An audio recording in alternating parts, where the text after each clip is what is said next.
តាមពិតពួកយើងត្រូវគ្រូមិនអាគមបកប្រាស់សោះមុនពេលពួកគេសម្ដែងគេបានឲ្យជំនួយការម្នាក់លោកចូលទៅក្នុងប្រហោងកៅអីបាត់ទៅហើយដោយលាក់ខ្លួនពួនអាត្មាសងំនៅក្នុងនោះតែម្ដងពេលការសម្ដែងចាប់ដើមគ្រូមិនអាគមនឹងរុញកៅអីនោះមកកណ្ដាលឆាកហើយបង្វិលកៅអីបង្ហាញទស្សនិកជនមើលគ្រប់ជ្រុងជ្រោយ360ដឺក្រេដូចពិនិត្យមើលថាគ្មានអ្វីមិនស្រួលគ្រូមិនអាគមនឹងយកក្រណាត់មករកពីលើកៅអីរួចក៏ធ្វើជារលាស់ក្រណាត់ចុះឡើងដើម្បីបង្វែរដែរនៅក្នុងកំឡុងពេលនោះឯងជំនួយការគ្រូមិនអាគមនឹងប្រញាប់បើកកៅអីហើយវាចេញមកខាងក្រៅពេលដែលគេរៀបចំកាយវិការអង្គុយបានស្រួលបួលហើយគ្រូមិនអាគមនឹងទាញក្រណាត់គ្រប់នោះចេញភ្លាមបង្កើតបានជាទស្សនីយភាពបំផ្លាញខ្លួនមនុស្សយ៉ាងអស្ចារ្យក្រៅពីនេះទៀតពេលដែលគ្រូមិនអាគមសម្ដែងលេបដាវដល់វែងនោះពួកគេត្រូវខំប្រឹងទប់អារម្មណ៍កុំឲ្យគូចង្អោរពេលដែលដាវលូនចូលទៅក្នុងបំពង់អ្នកសម្ដែងត្រូវសម្រួលទីតាំងដាវដោយប្រុងប្រយ័ត្នបំផុតព្រមទាំងអៀងខ្លួនទៅក្រោយបន្តិចដើម្បីឲ្យបំពង់អាហារត្រង់ស្មើបន្ទាប់មកអ្នកសម្ដែងនឹងសុកដាវចូលទៅក្នុងបំពង់អាហារយឺត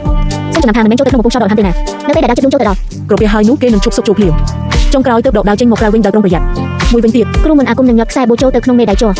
រួចហើយក៏សុកមេដៃជ័រនោះចូលទៅក្នុងមេដៃពិតរបស់ខ្លួនពេលដែលគេលាតដៃទាំងពីរបង្ហាញទៅកាន់ទស្សនិកជន